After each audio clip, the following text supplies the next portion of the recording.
stop scrolling through those expensive retail sites. Now we all know the pain of needing a fresh kit, but seeing those crazy high prices. Well, there's a smarter way to support your team. Welcome to okjersey.com. The quality speaks for itself. Look at the detail on these designs, whether it's the latest from Manchester City or a classic City kit. You can get any jersey in every size you need, and yes, you can fully customise it with your name, your number, or your favourite legends details, from the Premier League present to EPL retro. If you're looking for it, it's here, and it's always for the best price. Ready to save big? Head to okjersey.com now and use code NAF at checkout. That's code NAF to score an extra 8% off your entire order. Cheers! Good morning, people, and welcome back to We Are the South Stand. Apologies for the lack of shows over the last week. Daps is officially now Postman Pat, and I can't lie, I've been knackered when I finish work. Do you know, it's funny that actually, if I think about it in my lifetime, and I got blessed with quite a good career job, but the two most difficult jobs that I've done that have paid me the least, right? McDonald's and Royal Mail. The two. What, they paid you the least? Paid me the least, but you have to work. I'm not going to say the most difficult. Yeah, but you have to work the hardest. You have to work. Well paid. Now, I believe if you stay there for a long time, but nowadays, like, no company's paying anyone well, really, are they? Unless they're fucking.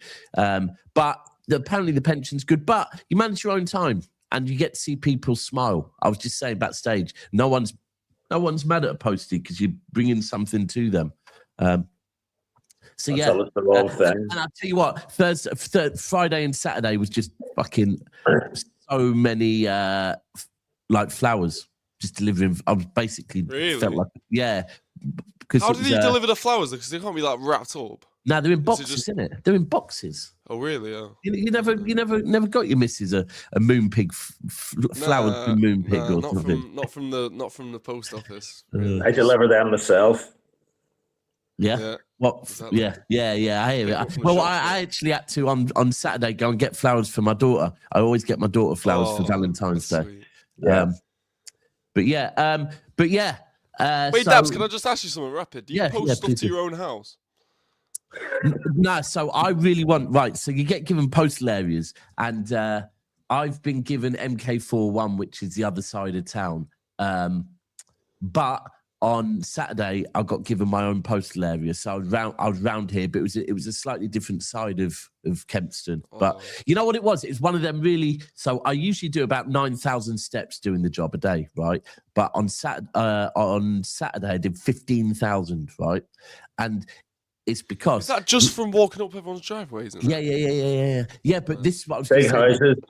There's this certain area of Kempston where I live here where you have to park your van up and walk everywhere. Like, you can't get up close to the house. It's just full of loads of little walks and runways. So, but yeah, it's I have to get, because at the moment, like when I went out on my first day, we did 137 parcels.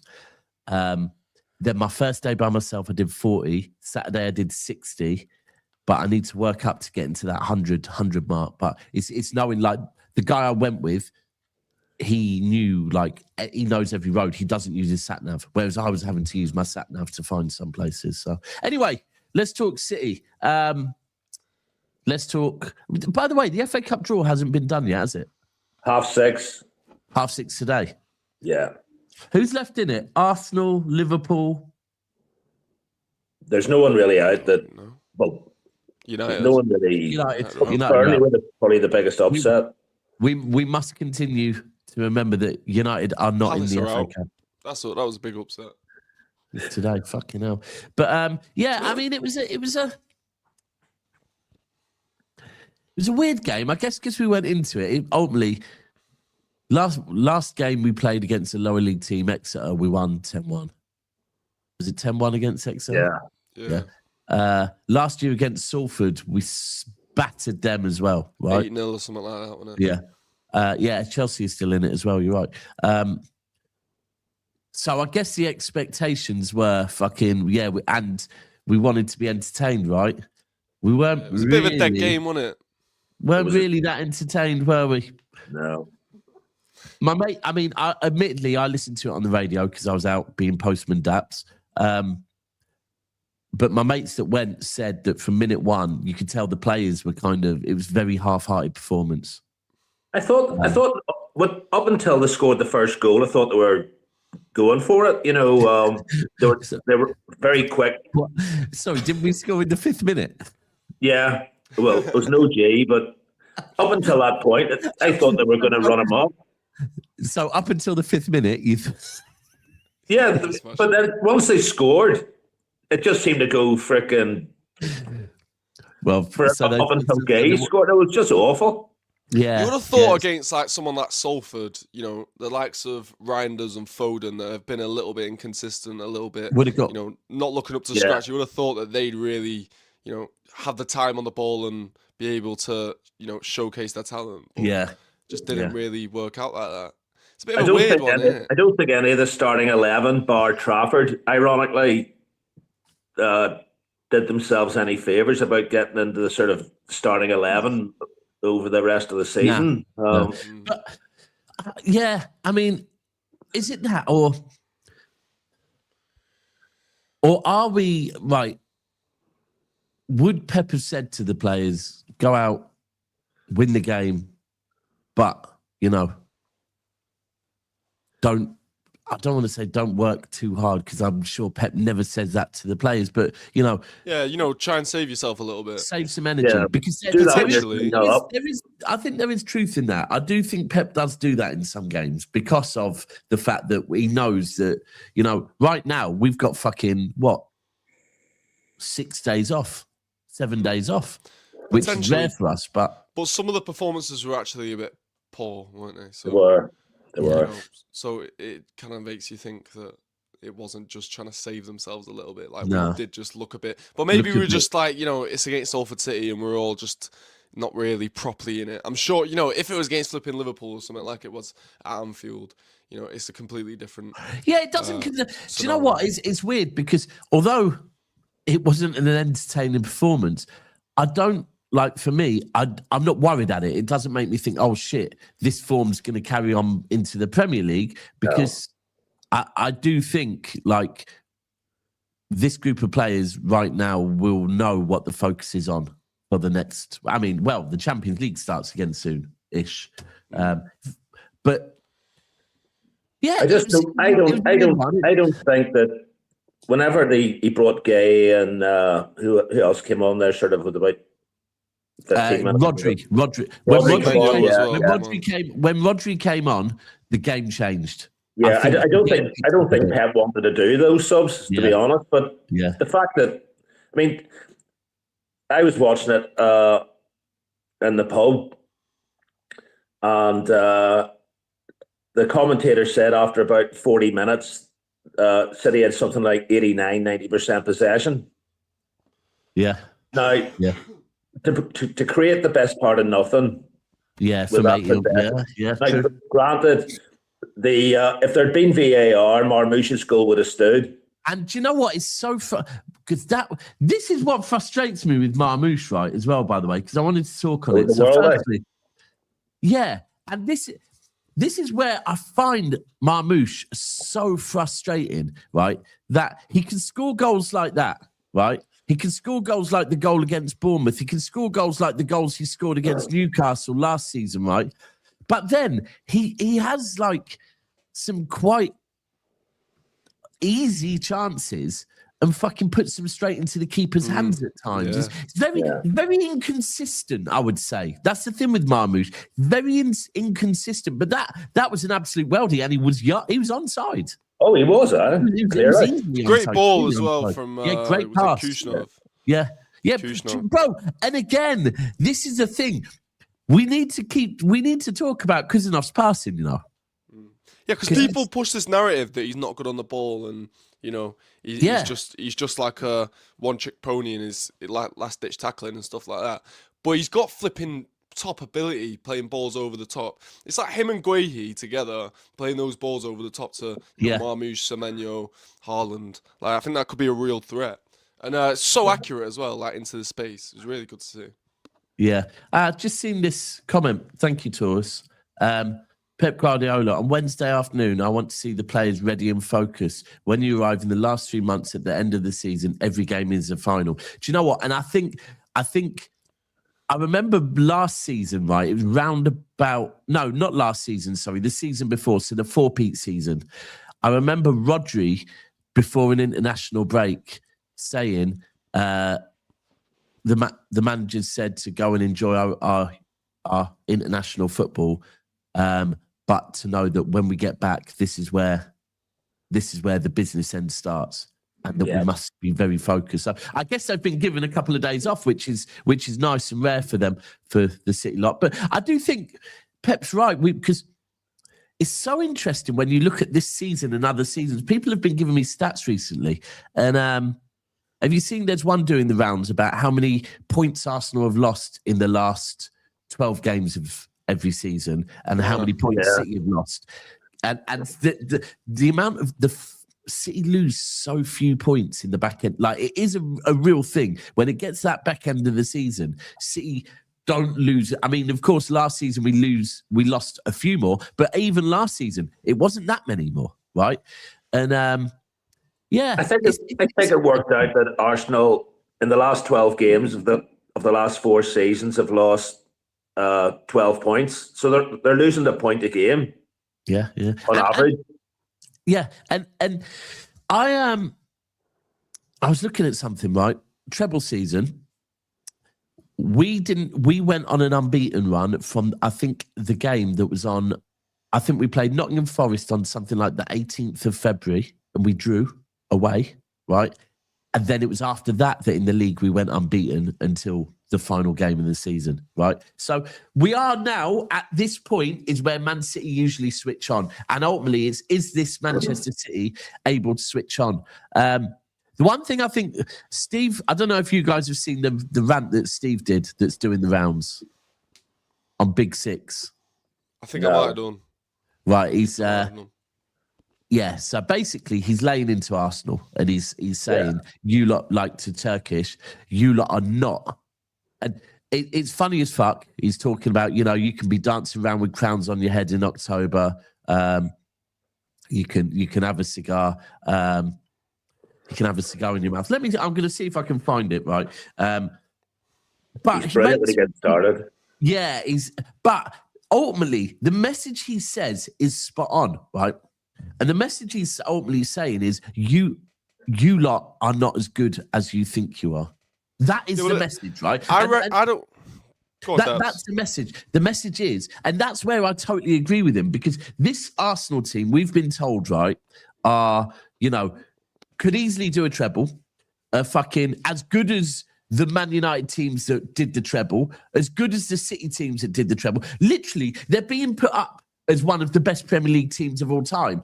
And actually, when you look at it, and you're struggling to pull away from an average City team, right? Because we as City fans, I'm still going to say it, I actually think City's fan base is kind of split down the middle between, like, the ones that really fucking think we're winning this, and then the ones that are like, I'm not too sure yet, because, I have seen a lot better City teams. So, we're not waxing lyrical about this Manchester City team. We just know that this Arsenal team, and when you look at it, it's true. Like, you can't be that good if you can't pull away from this Manchester City team. Because if you look at the number of games we have lost or drawn, that's not normal for us. That is not normal. This is what I was saying on my channel after Arsenal dropped points against Brentford. I was saying that I really don't think Arsenal have progressed over the past couple of seasons particularly at all. I think they've stayed at the same level, and City have just dropped off a little bit. They're doing the typical Arsenal things that they always seem to do. They start to drop points a little bit. They've let City back in time and again. And it's just City's job now to do what City normally do and come into this business end of the season and get the momentum and keep the 3 points rolling in. I think if we do that, I think Arsenal will crumble. I think we'll gain the points back on them. But it's just whether City can do that, and I'm not too sure yet. This is why I want I'm not going to say anything crazy until I've seen City put maybe 3, 4, 5 wins together in a row. Because from what I've seen of them this season, we've been too inconsistent. And every time I've got up for them and got a bit excited, we've dropped points to a Spurs or to a United or something like that. So I just need to see a little bit more consistency from us first. But I just think Arsenal haven't progressed at all. I just think they're the same team that they have been for the past 3, 4 seasons. Yeah, I totally agree with you. I totally agree with you. Sorry, did someone just say City instead of City? Like, I don't know what. I don't know. Someone saying, what's they saying? It's City, not City. Mocking the Manc accent. Who was mocking the Manc accent? Did anyone mock it? Oh no, I don't think so. Well, you can't. It won't be you. I think he's talking one of us two, but I don't remember saying City by. Do you know what? It's funny. Was he mocking me saying City? Because I say City. I don't say City. I'm not a proper man. Yeah, but the thing is, this thing. So I get it a lot. I'm sure Andrew, you get it a lot. Like the minute someone hears my voice, I always get, fucking, that sounds like a Manchester accent. And I'm like, you? Yeah. Oh, I get it loads. I get it all the time. How long have you? I bet you supported City, and I used to proper fucking feel I had to explain why I supported Manchester City, right? But then I realised now it's actually more fun if I tell them now I've only supported them since 2011. Yeah, and the maddest thing is people actually fucking believe me as well. Yeah. I mean, do you know it is one of the maddest things for me though? Is how I never really got an accent living up there. Weren't you born in down? Yeah, I was born in London. I was born in Barnet, and then moved. Then my mum remarried my stepdad, who was a Manc, and we moved up to Manchester. Went up to Poynton when I was 3, and I lived up there till I was 15.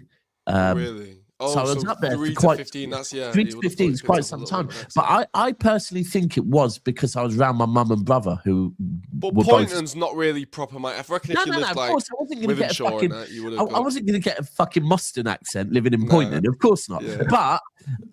But at the same time, you would and I did get a bit of an accent. You got to remember, I'm 43 now, so it's dropped off massively. But no true City fan says City. I can't lie, Spencer and Mark. I don't know who you're talking about, to be honest with you, bro. I mean, I call them City because I speak like a Southerner, and I actually now enjoy speaking like a Southerner, right?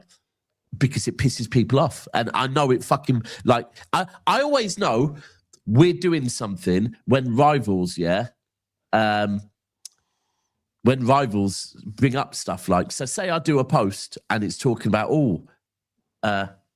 I think Arsenal are getting a bit shaky. And then in the comments, I'll see loads of Arsenal fans talking about my accent. I think, you lot are fucking rattled because what has that got to do with the price of fucking bread? Yeah. What the fuck has that got to do with the fact that you lot just drop fucking points? My accent, nothing. You're rattled. Same thing. I haven't seen 115 for about 18 months as much as I'm seeing 115 at the moment. Oh, it is. Is rife. 115. And actually, there's something we need to talk on. Rodri, do people usually get fucking banned for talking about the referees? Yeah, that was a bit of a weird one, that. Bit of a weird one. I don't agree with that at all. Why are we getting banned? I'm sure people speak out about the referees all the time, no? Is that not a regular thing that happens? Why is Rodri? I think it's down to context. That you could look at it from the point of view that Rodri was insinuating that maybe the referee was siding one team over the other, which... Yeah, that's a bit ridiculous. What was it that he actually said again? What was it that he actually said? He basically said that it feels like referee, pretty much, it feels like in every single game, there seems to be decisions that clearly show that referees are favouring other teams against City, basically, is what he said. I mean, and the thing is, right, where I feel it's a little bit harsh is, it's not it's not an interview several days after the game, right? Hold on. It was basically after the game. Oh, sorry. Yeah, I'm going to star that and come back to that. It was straight after the game, right? And I can imagine that as a City player, straight after a game, you can feel frustrated because you're thinking about decisions. And not just City, by the way. I think most football players will be frustrated after some games. If you don't win a game and there has been a decision that you feel went against you, then so I think it's a little bit harsh. Sorry, I just want to, Daps, you say Haaland must be benched more because the team plays better and more fluid without him. Did this match convince you? Vamoose, please send me a clip where I say Haaland must be benched more because the team play better without him. All I have simply pointed out before is that when Haaland has not been available last season, we look more fluid, right? All I've said is we look more fluid. Do I think Haaland, and the other thing I've said is that I think this is the most important thing I said is I think there should be competition, yeah? I don't believe that a man should just be given right that he starts every single game. That's what I've said. I think competition in a football club is healthy between players. Not at any point have I said that Haaland should be dropped more.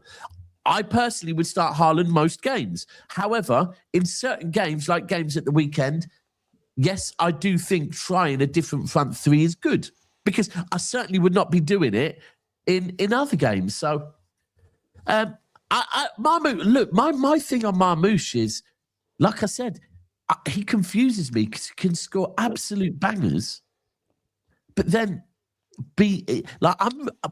who's more clinical, Semenyo or Marmush? Semenyo. He is, isn't it? He is. Yeah, Marmush, but, and this is maybe where you do need balance in a team. Who's the most clinical of the three? Haaland, right? Yeah. Then Semenyo. But if you need a bit of magic out of nowhere, it's Marmush, right? Yeah. That's what Marmush brings. That he is. Do you know what I would say? Marmush, unpredictable. Yeah, he is unpredictable. Unpredictable. That whole thing with the Liverpool game where he just completely bottled it with that 50-50 with Alisson. That really pissed me off. That kind of changed my perspective on him. There's certain moments that Mahrez penalty miss against against Liverpool back several years ago. It took me years to get over that, It took me fucking years to get over that. I was still getting PTSD when Haaland got that penalty at Anfield the other day. I was like, flipping heck, I don't trust him on it. I don't trust any City player with penalties, right? When you are a football club that has Sergio Aguero and Kevin De Bruyne not be the best at penalties, then you kind of know this club is kind of a bit cursed with penalties. What was the whole thing in the FA Cup final when Haaland gave the penalty to Marmush? Didn't he? Was that a Pep call or did Haaland fancy it? That was a Haaland call. Yeah, that was quick as that. And then we bottled that one as well. Jesus. Yeah. So someone's saying to me. So, other good news, just worth reporting as well. Doku and Savinho look like they are back. Back, I would say, probably in time for the potentially Newcastle game. I would imagine either of them start, but you might. I think Savinho's a bit further up the road than Doku, going for what I've read. Yeah, but I would also imagine that Savinho's going to probably need a bit longer as well because of the fact he's been out for longer. But I think we've missed Doku, I think we've missed Doku massively. The only interesting thing with Doku, right, is I do think we've missed him massively, yeah? And, Walter, I hear what you're saying on the Savinho thing, right? I hear what you're saying. And I actually think it might be quite interesting seeing Savinho in a kind of a better Manchester City side, right? We are now a better Manchester City side than we were last season. Yeah. Why is everyone saying they want to start Savinho and everyone's missing Savinho? And Savinho is clinical. Have I missed something here? Savinho's bagged a hat trick somewhere. I think they're bantering there. They have to be bantering. But the thing with Doku, right, is I don't know what Doku. Right. So I really like Doku. I think Doku's been one of our best players this season. Okay, and I think actually. He's so important to us with picking up the ball from deep, driving with it. But although on paper, Doku and Aït-Nouri sounds really, really good, yeah? Because think the way they would skin fucking fullbacks is unbelievable. But there's a world where both of them have a howler though in there, and those two can sound like a bit of a. It's one of them ones where also, yeah, it's if Pep would do it, because I don't know if you remember, but when we had Mendy, he never used to play Mendy and Sane together. Because ultimately they're both occupied similar positions on the pitch. Now, the positive thing with Doku is that if Aït-Nouri plays, that would maybe force Doku to come more into the middle, which actually is where he's looked best this season. Yeah, you wouldn't play him on the wing. That on the touchline, Yeah. There's no end product that way. But if he's playing inside, as you say, he causes all sorts of problems. Penalty. He's brilliant when he's on the inside. I'm just sick of people saying we need to move on from him and he's not good enough. Like, Who? Doku? Not. Yeah, because we saw the improvement that he made from last season to this season. Yeah, facts. And then who's to say that that's not going to keep on improving? Facts. Salah was a flop at Chelsea, went off elsewhere, came back to Liverpool, and obviously we know what Salah became. And do you know what it is with Doku this season? Right, there's things I've seen that has really shown me. Yeah, you know what, he is good enough. He does things that I've not seen. Obviously, after I'm 18, he does things that I've not seen footballers do. Yeah, but he's done that from the start, right? The beating his man, he's done that pause. He's done that from the start, right? But this season, I've seen how much he gets back and helps out, picking up the ball from deep, driving through the middle, right? Arsenal away was the perfect example. Yeah, 100%. Arsenal away, he was absolutely phenomenal. Absolutely phenomenal, right? But he's had a few games like that. In fact, I think just before he got injured, basically, wasn't he like weren't we 2-0 up and then he came off in the game? Yeah, it was Wolves, right? Was it Wolves? Was it Wolves, chat? Where we would basically, there was a game, we got 2-0 up by the 35th minute, and then Doku, I think, picked up his injury and came off.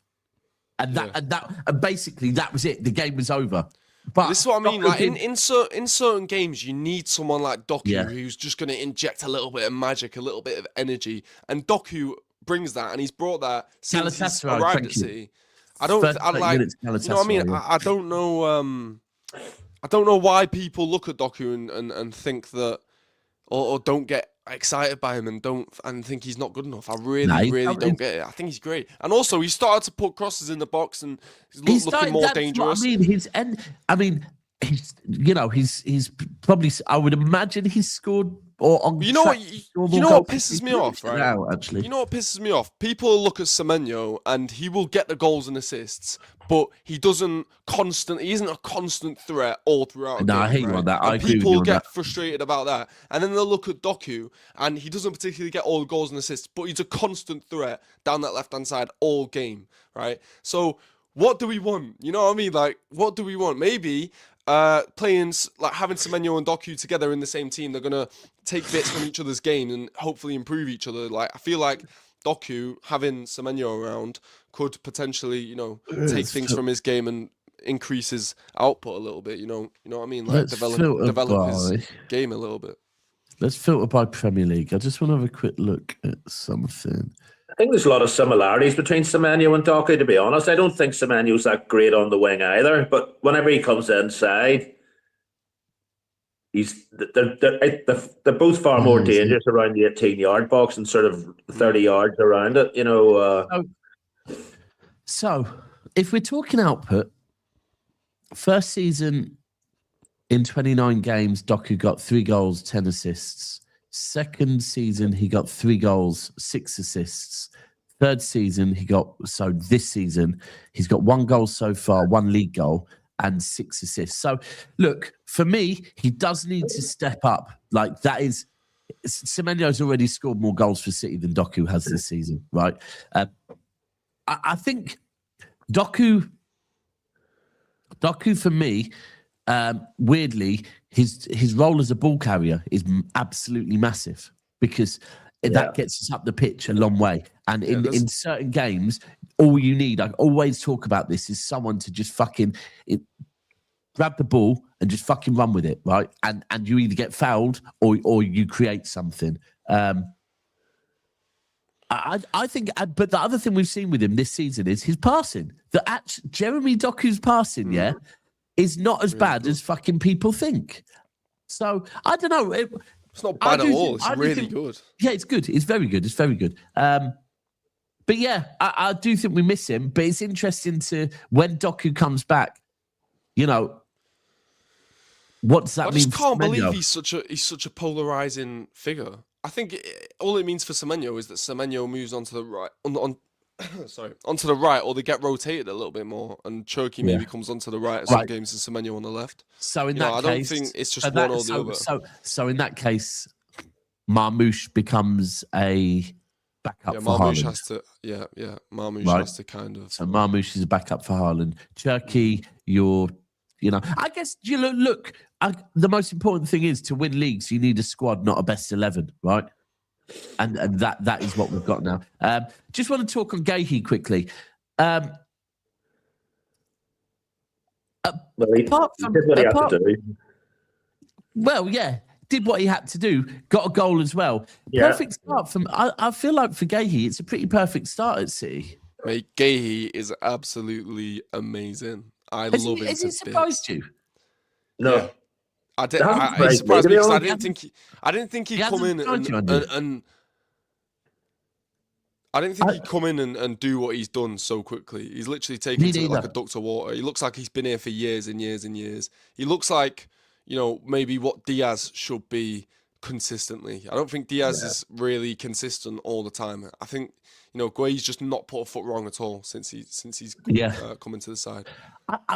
I really do think, like, so I knew he was okay, right? I knew he was okay. He surprised me when I watched him for England, because maybe it is me being a bit of a snob over Crystal Palace, but there is always this thing that it's how much you step up when you move up a level, right? And when I saw him for England, I thought, fucking hell, he's better than I thought, Guehi.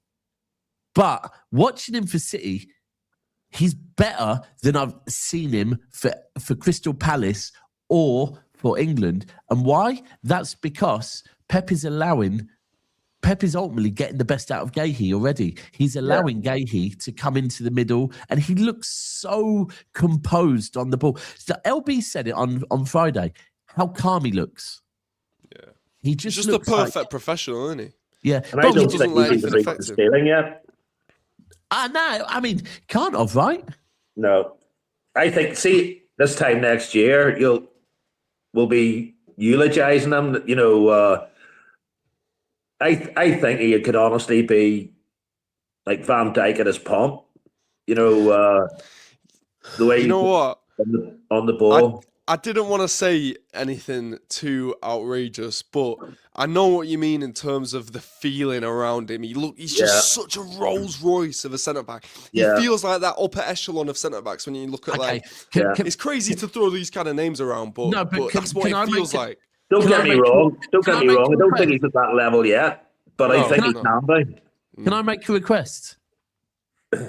If you're talking about the upper echelon of centre backs, please use Vincent Kompany as the benchmarker. Yeah, but I think Vincent Kompany is a very different kind of player to the likes of. I hear you. You know what I mean? When I'm talking about, I can't have you glaze Van Dijk and not glaze Vincent Kompany. Yeah, but the feeling between the likes of a Guehi, it's a different kind of centre back. Like Kushnov, I feel like is more of a Vincent Kompany in terms of proper dog. Yeah, maybe. Ruben Diaz. I mean, in terms of maybe like a Vidic kind of player. It's different to the kind of like a Rio or a Van Dijk in his just composure and the presence that he brings. It's mad, honestly. I've not seen a player like Guehi or a centre back like Guehi at City really ever in terms of that kind of profile. And listen, I'm getting a bit excited here, Pause. I mean, I don't know. Like, Well, who do you think then? Who do you think? Because Vincent Kompany is different. It's something different. If we're talking I'm about, I'm not. Bear in mind, can I just preface this by saying I'm not saying Guehi is better than Vincent Kompany by any means. I'm not saying Guehi is better than Diaz by any means. I'm saying the feeling around the player. Look, I think the thing is, like, if we're talking about landing, like, because that's, and I've got to commend the City board for going out and getting the 2 players we bought in January, both Premier League proven, right?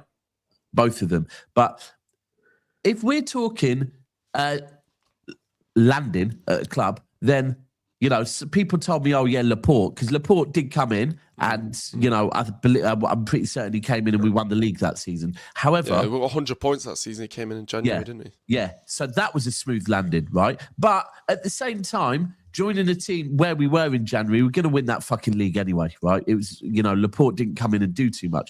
We have to be real. And I'm sorry, this is to any football club, yeah? I can't think of a centre-back in Premier League history that has landed smoother than Ruben Diaz, right? The reason being, we hadn't won the league the season before. Ruben Diaz came in and he won Premier League Player of the Season, yeah? Not Manchester City Player of the Season, not Premier League centre-back of the season. He won Premier League Player of the Season in his first season in the Premier League. Now, no one can tell me any centre-back that he did everything he had to do that season. He was absolutely phenomenal. I think, but if you're talking in their prime, like prime John Stones. Yeah, 2023 John Stones, you know, coming into the midfield. Yeah, I feel like maybe I'm talking in terms of, like you say about a player landing at a club. You know, Guehi's kind of coming in and really. It's been so smooth, man. I've been so surprised at the way it's happened, the way it's all panned out. Yeah, you know? and people. Look, if we win the league this season, by the way, if we do win the league this season, then I'll be looking at fucking Marc Guehi and saying, do you know what? That is compared to the Ruben Diaz effect, right? Because he's come in and, you know, it doesn't matter who he's partnering up. He looks quality. It was nice to see John Stones back as well. With his goatee beard. Yeah. I think he looks a little bit rusty, Stones. Yeah. Definitely needs to, you know, run off that rust. Just going back to what comparing Guehi to others. Maybe I'm wrong, but Guehi to me seems just to be out on the pitch, quietly going about his business, doing what he has to do. Whereas the likes of Kompany and Diaz were sort of ballers and shouters and do this, do that, do the other. You know, Guehi just seems to be a lot quieter, but he's still as effective. He's still got the presence without having to. Yeah, he's a big unit, you know. So you wouldn't say he'd be sort of captain material, but you know, you know what? It's weird. He's got this real, like, professional side to him, and it's a bit like Nico Riley in that, you know, in that he's not like all about shouting, but he's got that, like he just, you know, he's there and he's going about his business quietly.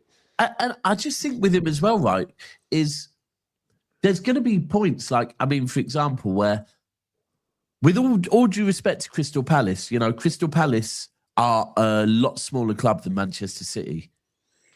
Guehi's just come in to a club that's massive and just walked in like it's like he's been here for forever.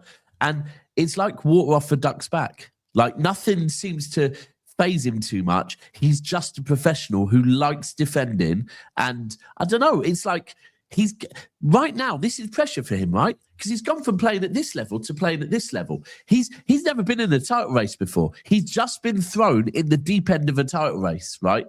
And he's coming out with the performances he's coming out with against Liverpool. I think he's picked up a couple of man of the matches since he's been at the club already, I believe.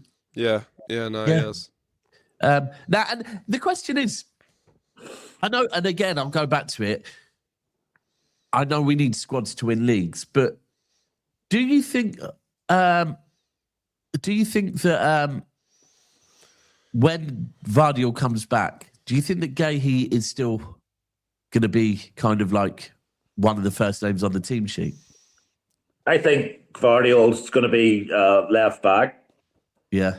Because when they're all fit, Are you saying you think he's going to be left back on the bench or left, like playing left back? Well, see, this is it. It's some situation Pep's going to be in, because you've got Ike Nouri. He's now starting to play well. Obviously, I can't see a future of O'Reilly at left back. I think he's doing far better than anyone thought in midfield. Sorry, there's a mutant in the chat that's look at me, look at me, look at me. We're talking about Marc Guehi. I don't quite understand why you're comparing him to Arsenal centre backs. This isn't an Arsenal show, buddy. You're on the wrong channel. Go on, Andrew. What were you saying? About O'Reilly in the midfield. Yeah. I mean, I remember LB even saying on one of his shows that there's no way that O'Reilly is ever going to make do in the centre midfield, because the 2 or 3 times he'd seen him there, he wasn't great. But I would take issue and sort of say the last 3 or 4 games that he's played there, I thought he's been outstanding. He's been sort of doing the sort of donkey work for Rodri or whoever's been, the CDM at the time, and he's getting forward. And you only have to just look at that goal against Fulham.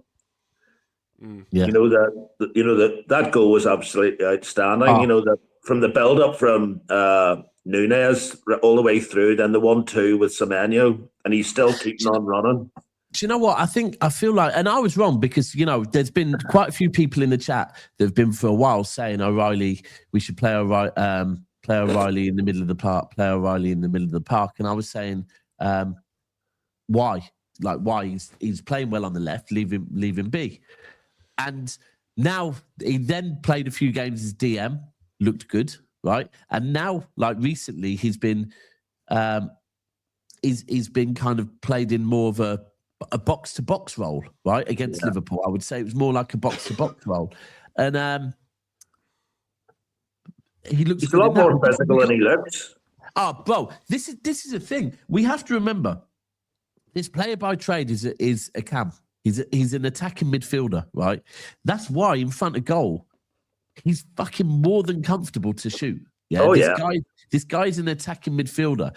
It's almost like Pep has given him an apprenticeship in defending, right?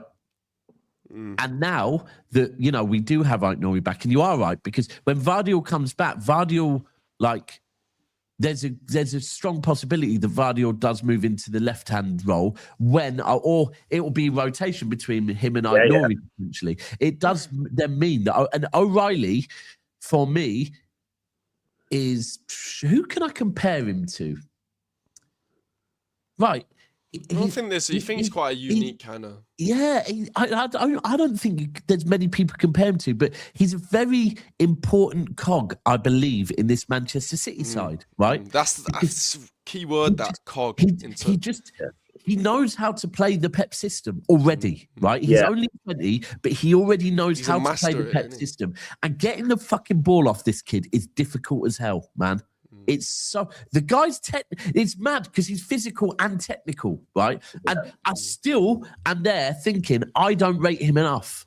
I actually think he's better than I'm rating him, right? And it's how good is, like, O'Reilly could go on to be a Manchester City great. Like, he really, really, really could. From what I was saying, I've not seen a player come through City's academy for so long and become a mainstay in the side the way O'Reilly has since Foden. And even when Foden did it, I think it was a lot more gradual than it feels like it has been with Nico O'Reilly. No, 1,000,000%. It took Foden probably at least 2 seasons. Yeah. Oh, that's what I mean. O'Reilly has come in almost as it felt with O'Reilly that O'Reilly came in like, it's like he had a few FA Cup games, and after that, he was straight in there. All of a sudden, because it was that, wasn't it? It was a few FA Cup games, and everyone was like, "But this kid's all right, isn't he?" And then after that, he was just starting games in the Premier League, and it was just so seamless the way he's coming to the side. You're right with what you're saying there. That it was literally like he went from I think a couple of FA Cup games, probably being there as a midfielder, right? So all of a sudden, oh fucking hell, you know what? This kid can play at left back. Oh shit, this kid's good at left back, right? And Smith, you're talking about me going way too early. Respectfully, O'Reilly has had far, far, far more success at Manchester City already on the pitch than your fucking boy. What's his name? The fucking left back they've got that's young. What's his name? The Arsenal one. English. Lewis Skelly. Thank you. Yeah. Like last season, Arsenal were waxing absolutely lyrically about Lewis Skelly, right? Now they're looking. Now O'Reilly has come. Yeah, now he can't get a look in, right? O'Reilly's substantially better than him, yeah? So listen, I am glazing O'Reilly. This is a thing. What? This is a thing. You say you don't. Bro, you do realise you lot are bare loud online, right? You're really, really loud. So you saying you don't gas him, you did last season. Mate, it's just what you lot do is you pick up and drop players like toys, right? I've never heard anyone's name be spoken so much than Lewis Skelly last season and then forgotten about as soon as he got dropped like Lewis Skelly has. But honestly, I've never stopped hearing about him last season. I've not even seen him this year. And now, but that's what I'm saying. I remember when Arsenal first got Zinchenko from City, yeah? Oh, fucking heck. There's another one. Right.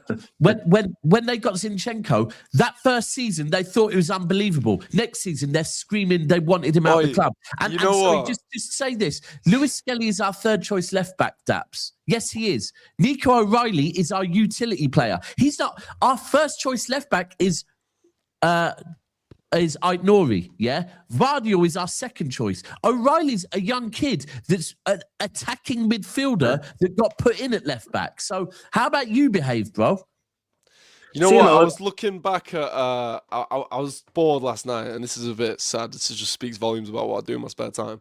But I went back and looked at a few football podcasts from 2023 when City were in the mud. Because I remember, Daps, you telling me that there was a period of time when City were in the treble winning season and we were all thinking that we're not going to win anything and Arsenal are going to win the league and all that.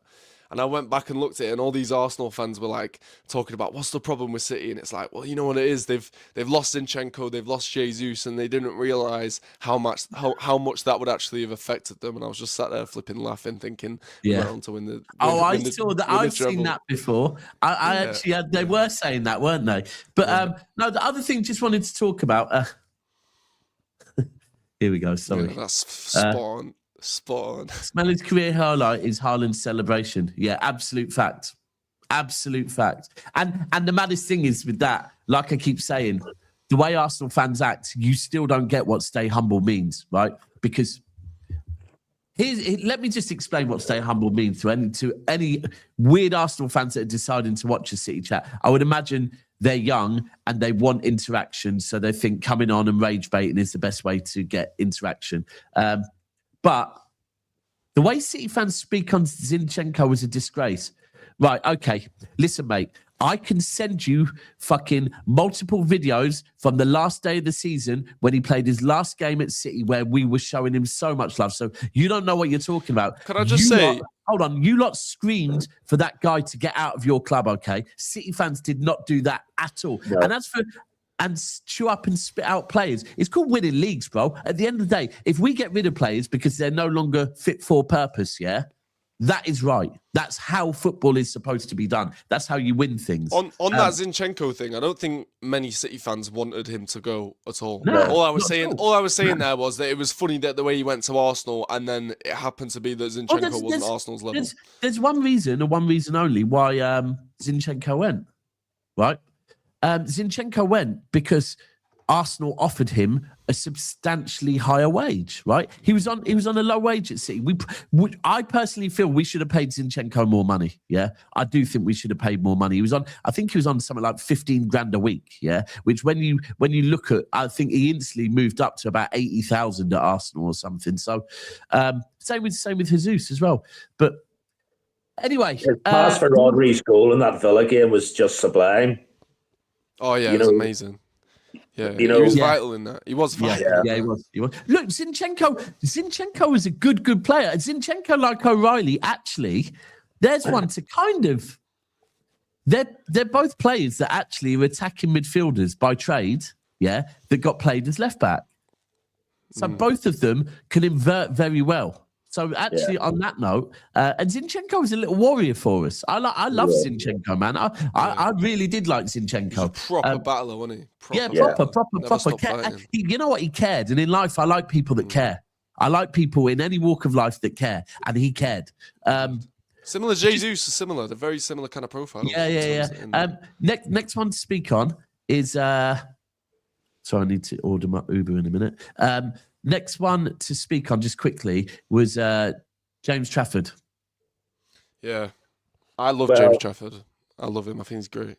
He made an incredible save in the first half, just before half time. And if that had gone in one each, I was been squeaky one time. I think we'd have still won, but I mean, just the very fact that we were drawn one each with Salford, having had 89% possession, But what about what he said, coming out and... I mean... what was it he said? What he basically said was that, I think the journalist said something like... the interviewer said something like about, you got your chance today to play. And he pretty much then went on to say, it isn't what I expected. So they kind of doubled back and said, hold on a second, are you saying with the signing of Donnarumma? He said, yeah. He said, when I signed for the club, I didn't realise I was going to be second choice, but I am where I am, and it's just another learning chapter. Sorry, Smith, you're just, respectfully, bro, I'm going to, if you want me to just, block you from the channel, I will do, but please don't come on here and actually just lie to rage bait. I didn't, right? I got invited on Igal's channel and asked about Gabriel Jesus and Zinchenko. And I actually told, because Arsenal fans weren't too sure about them, yeah? And I was actually, same as Arteta, by the way, Arteta, Zinchenko, and Gabriel Jesus, all three of them, I back to Arsenal more than most Arsenal fans, bro. So please, respectfully, it's weird that you've come on here. I think you're rage baiting. I presume you're rage baiting to get some sort of response. Stop reacting to him, Dabs. Bro, it's just... do you know what it is? You want proof? Yeah, bro, yes, please send me proof. I don't know how you're going to send me proof on YouTube, but please go and find the proof, because there is none out there. What you can do is you can go and ask Igal, an Arsenal fan, what was Daps's opinion on Jesus and Zinchenko? And I will say we loved him, at City, and that I actually think he will be a difference at their club. But anyway, we will. So Trafford's come out basically and said, I didn't expect to be in this position, right? I think we should sell him. Now, if you look at it, it's not as bad as the media have then made it out, yeah? He didn't shit on City, right? He's just said, I was a little bit surprised, but he said, but I am where I am, and I'm learning. He did actually go on to say, being here with Donnarumma, I'm learning, yeah? But I think if you're speaking on that, you're probably leaving, right? He's going to push for a move in the summer. Well, I mean, I think he deserves a move in the summer as well for what he came in to do, and then what ended up happening. He's such a talented keeper. I think he can go and get 13 minutes in the Premier League. I really, I think he can do better than what he's doing. This is a problem at a top club. Every top club needs two players of similar quality for each position. But when it comes to the goalkeeping position, you're not going to have two keepers of the same standard and keep both of them happy. No, I mean that's. I'm not saying Trafford the same standard as Donnarumma, but Trafford is capable of being that level. I'm just laughing at this. Could you imagine that Uber pulls up outside and he goes, "Hi, I'm Smith from the comments section." People, please make sure you're smashing the like button so that this could get watched a lot more on playback. For me, look, where I am with James Trafford is I want to keep James Trafford. I rate James Trafford a lot. I think he's really fucking good, right? I was happy with him being our number one. I'm not going to lie. Donnarumma is better than him, right? As a shot stopper, Donnarumma is better than him, right? We've seen so many times in games Donnarumma absolutely save us. But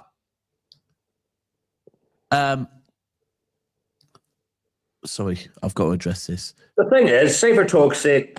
Sorry, can I just address this quickly? I didn't even, I don't know what you mean by that, bro. Like, I don't even, like, your picture's this big. I don't even know what ethnicity you are. So, yeah. Anything. Anyway, I just think for him, I'd love to keep him. I would absolutely love to keep him, yeah. But I don't think we can. I don't think we can. Yeah. I'm not, by the way, I'm not saying sell Trafford because I think Trafford isn't good enough to be at City. That's not why I'm saying sell him. I think we have to sell him because he's going to want to push the move for the move. Yeah, and that's the thing. I think he deserves a move. Yeah, I get that. That's the thing. I would honestly love to have a second choice goalkeeper as good as fucking James Trafford, right? But at the same time, I totally understand why James Trafford would say, sorry, I want to go and get first team football. Do you know what I mean? Like, so yeah, you have to just accept it really and accept that we probably are going to lose him in the summer. Yeah, I mean, look, and let's be real. James Trafford's already going to be playing at Wembley in a final against Arsenal. Yeah. There's a good time he probably gets. I mean, usually we get to a semi-final at very least of the FA Cup, right? So, so the last 7 years. Yeah, exactly. Someone said he could go Chelsea. I can see that happening. Yeah, I can see that. I can see Newcastle coming back in for him. Oh yeah, I can see Newcastle coming back. Pope's getting on now, so you know. They've got Ramsdale. Yeah, exactly. Well, they wanted him. Remember, he was supposed to be going Newcastle. Yeah, he was supposed to be going there in the summer, wasn't he? We robbed him off him. But yeah, do you swap with Bruno G? I'd love to keep him, but I don't think realistically we're going to be able to. But at the same time, look, it's going to be one of those ones where if he does move in the summer, there's a good chance he moves with a trophy. So it's going to be a season of his life where he's like, I was back at the club that I came up through, I won a trophy, and I learned from the best goalkeeper in the world. Yeah, it'll still be good experience for him. Still a fucking great experience. Oh, and probably got paid a hell of a lot more money than he would at most football clubs. Yeah, because to be fair, when he came in, he wouldn't have been expecting to be second choice, would he? So he'd have been on good wages. No. Right, people, we're going to wrap it up here. Got to get to work. Thank you, everyone in the comments, for being here, including you, Smith. Thank you to Andrew for being here with us. Thank you for Louis for being here with us. People, make sure that you do check the City, the We Are the South Stand homepage as well, where some of Louis' content is going up on a regular basis. He's collaborating, which means everything is going onto my page. And then, of course, make sure you subscribe into his channel and drop some comments. Send us the link, Louis, will you? Yeah, we'll do. Yeah. Right, people, nice we're going to wrap up here. Peace.